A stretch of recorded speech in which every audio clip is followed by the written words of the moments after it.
চলে যাচ্ছে স্কুলে। আব্বু সাবধানে যাবা, জুতাটা ঠিক মতো পরো। এত তাড়াহুড়া কেন করো বাবা? ওয়ালাইকুম সালাম, ফিয়ামানিল্লাহ। আসসালামু আলাইকুম। আশার অঙ্গন থেকে আপনাদের সকলকে জানাচ্ছি অনেক অনেক শুভেচ্ছা, ভালোবাসা। আশা করছি সবাই ভালো আছেন। আলহামদুলিল্লাহ আমিও ভালো আছি। তো যাই হোক, এখন বাজে ঘুরিতে কাটায় কাটায় 10টা। আমার খালা চলে আসছে, আমি একটু ঘুমিয়েছিলাম। তো খালা এসে কলিংবেল টিপসে উঠে গেছি। আমি একটু চাও উঠাই দিছি, এই যে এর জন্য চুলার পাড়ে দাঁড়ায় আসছি। তো সবাই মনে করবে যে এত দেরিতে ঘুম থেকে উঠছি, যে না 6টার সময় একবার উঠছি।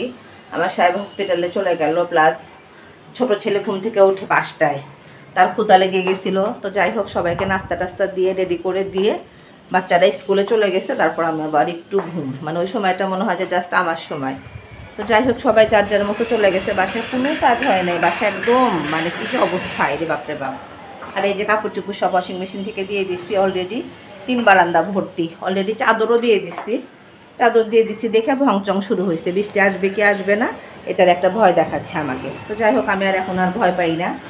বাতাস আছে, আসবে না মনে হয়, বালিশের কাভারগুলো দেওয়া হয়নি।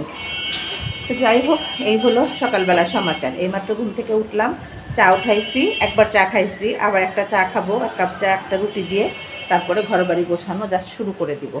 খালা এসেই বলল তার মন খারাপ, তার একটু এমার্জেন্সি আছে, তাড়াতাড়ি চলে যাবে। তো বললাম অসুবিধা নাই, রান্না কমাই কর, ক্লাসটা এত ঝামেলা করে, রান্না করে তারপর না হয় চলে যাও, অসুবিধা নেই, বাকি কাজ আমি সারতে পারবো নি।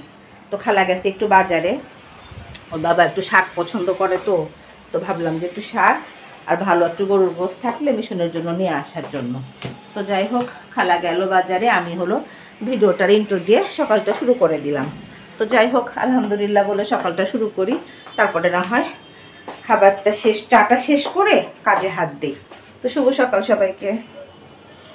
তারপর বসলাম আমি চাটা নিয়ে। আজকে চাটা না একদম বেশি হয়ে গেল, মনে হচ্ছে 1.5 কাপের মতো। তো যাই হোক, যেহেতু রুটি দিয়ে খাবো, ব্যাপার না। তো এখন বাজে প্রায় 10:30টার মতো, এখনও খালা বাসায় নাই, নাকি বাজারে পাঠালাম মনে মনে ভুলে গেছি। তো যাই হোক, ও বাজারে পাঠাইছি, তো মানে ভয়েস দেওয়ার সময় খেয়াল নাই।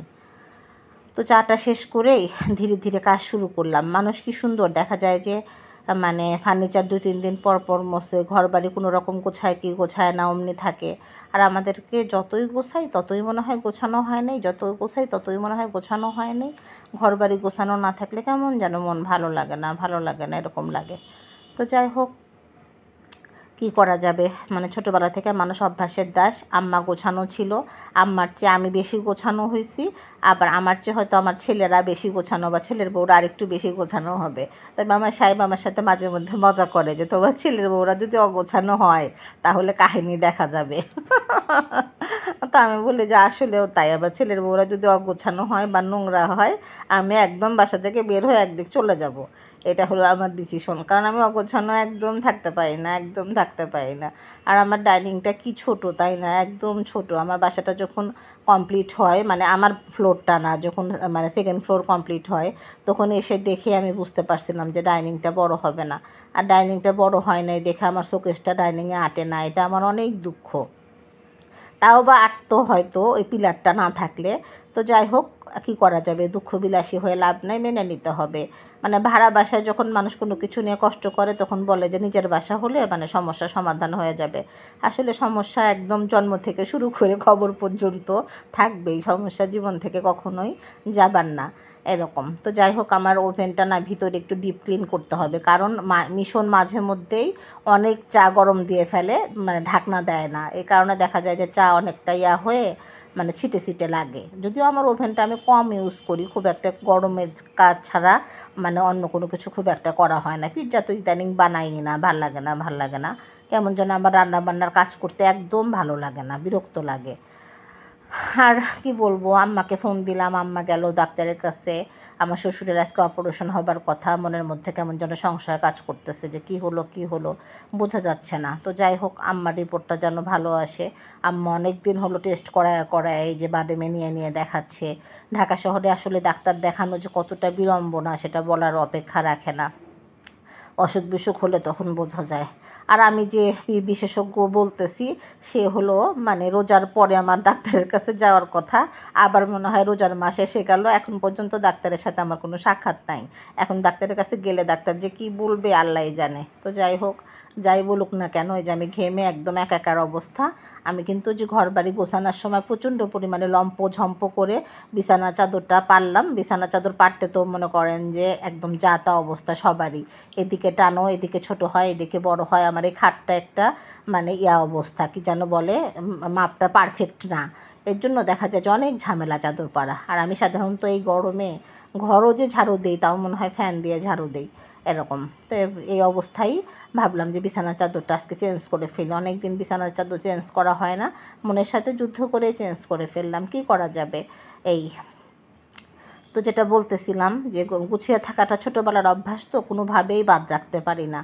মানে কোথাও যে যাবো, যাওয়ার আগে মনে হয় ঘর বাড়ি গোছায় পরিপাটি করে না গেলে ভালো লাগে না। ইদানিং না হাঁটতেও বের হই না, এত ওজন বেড়ে গেছে তা বলার মতো না, প্রচণ্ড পরিমাণে ওজন বেড়ে গেছে। শুধু জাস্ট মানে বাসায় থাকি, শুধু বাসায় থাকি, হাঁটি না কিছু না, কেমন যেন মানে হয়ে গেছি, হোমসেট হয়ে গেছি। তো আবার বের হইতে হবে, আর গরমে কোথাও বের হতেও ইচ্ছা করে না এরকম। তো যাই হোক, কাজ শেষ করে তাড়াতাড়ি আমার শাশুড়িকে একটা ফোন দিতে হবে যে ওইদিককার খবর কী। এখন তো সবাই ব্যস্ত, হসপিটালে দেখা যায় যে এই সময়টা সবাই দৌড়াদৌড়ি করে, এর জন্য কাউকে ফোন দিয়ে আর বিরক্ত করি না। আর এই যে হঠাৎ করে বাতাস শুরু হয়েছে, এখন আমি ভয় পাচ্ছি যে আল্লাহ বৃষ্টি আসে নাকি আল্লাহই জানে। আমার তো সব বারান্দায় কাপড় ভর্তি হয়ে আছে, হঠাৎ করে মনে হলো যে বাতাস শুরু হয়ে যাচ্ছে বেশি, কাজে সম্ভাবনা মানে খুব বেশি আছে বৃষ্টি আসার। তো যাই হোক, আসুক, অসুবিধা নাই, এই দিনে তো বৃষ্টি আসবেই, বৃষ্টি আসারই কথা।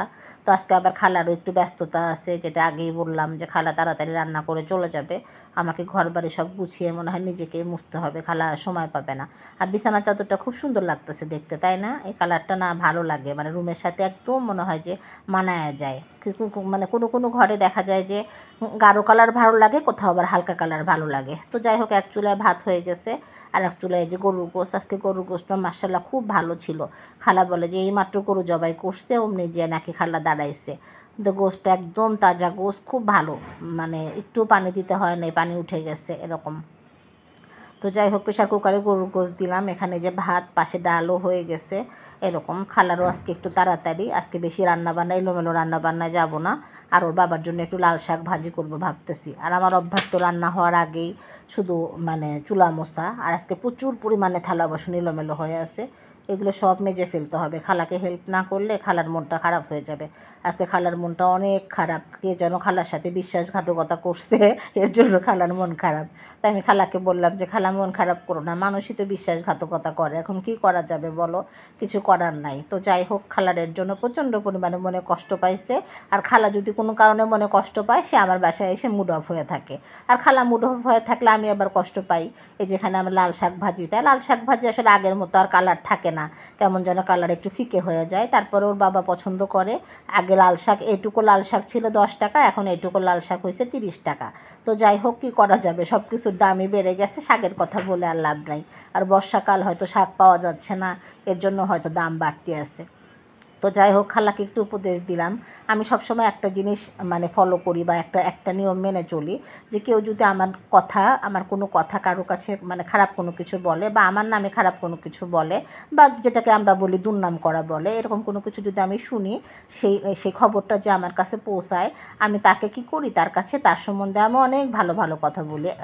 আমরা সাধারণত কি করি, আমার নামে কেউ খারাপ কথা বললে আমরাও আবার তার নামে দেখা যায় যে এক ঝাঁক খারাপ কথা, যেটা সত্যি যেটা মিথ্যা মন গড়ায় সেটা বলে ফেলি। এটা কখনোই উচিত না। সবচেয়ে উচিত হলো তাকে উচিত শিক্ষা দেওয়ার জন্য তার প্রশংসা করা, প্রচণ্ড পরিমাণে প্রশংসা করা, যে হ্যাঁ, সে আমার কথা যা যা বলছে সব 100% সত্যি, কোনো কিছু মিথ্যা না। কিন্তু যে বলছে তার কথা বলতে হয় যে সে খুব ভালো, সে খুব বড় মনের মানুষ, ও যে এত ভালো তা বলার মতো না, ও আমার জীবনে অনেক উপকার করছে, মানে ওর সম্বন্ধে মানে ভালো, এত ভালো বলতে হবে যাতে ও শুনে মানে আর কি বলবো, যে অবাক হয়ে যায় যে আমি ওর নামে এত খারাপ কথা বললাম আর ও আমার নামে ভালো কথা বলল। এটাই হলো আমি কি করি, আমার ক্ষেত্রে এরকম কোনো কিছু হলে আমি এই কাজটা করি। কখনোই মানে উল্টা করতে যাই না, যে তার নামে 2টা কথা বলা, সেটা আমি বলতে যাই না। এটা বললে তো সে আর আমি সমানই হয়ে গেলাম। বরং ভালো কথা বললে হয় কি, তার মধ্যে আরও উল্টা রিয়াকশন শুরু হয়। এইটার মেডিসিনটা অনেক ভালো কাজ করে, আপনারা খেয়াল করে দেখবেন। স্কুল থেকে আব্বু মুখটা ওয়ালাইকুম সালাম। মুখটা শুকনা কেন ভাবি? টিফিন করছো?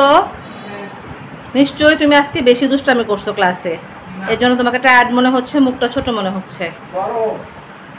টিফিন করছিলা?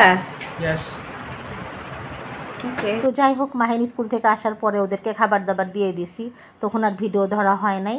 লাস্টের দিকে এই যে বিকালবেলা চা বানাতে আসছি, যে তাড়াতাড়ি চা বানায় উঠে মানে আবার একটু নামাজ পড়তে বসবো। মানে ওরা সবাই নামাজ পড়ে নিছে, আমি সাধারণত চা খেয়ে তারপরে বসি, তাহলে তাড়াহুড়াটার এত কাজ করে না।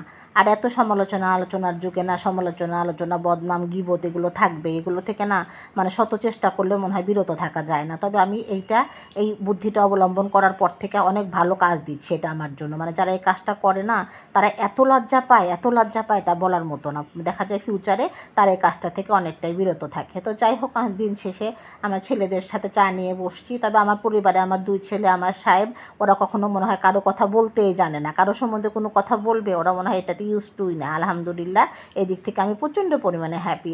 ওর বাবা মিশন কোনো কথা শুনলেই বলবে বাদ দাও তো, আর মাহিন তো কোনো কিছু এগুলো বোঝেই না। তো যাই হোক, আমার এর দিক থেকে খুব ভালো হয়েছে, মানে আল্লাহ এই পাপ থেকে আমার পরিবারকে আল্লাহ মুক্ত করছে। তো যাই হোক, ভিডিওটা আজকে না হয় এ পর্যন্তই রাখি। সবাই ভালো থাকবেন, সুস্থ থাকবেন, আশার অঙ্গনের সঙ্গে থাকবেন, আমার চ্যানেলটি সাবস্ক্রাইব করবেন, সেই সাথে গঠনমূলক সমালোচনা করবেন। তবে আজ এই পর্যন্তই। আর মাহিনকে একটু মন খারাপ দেখতেছেন, মাহিন আর মিশনের খুনসুটি চলতেছে, তাদের খুনসুটি এভাবে চলতেই থাকে। আল্লাহ হাফেজ।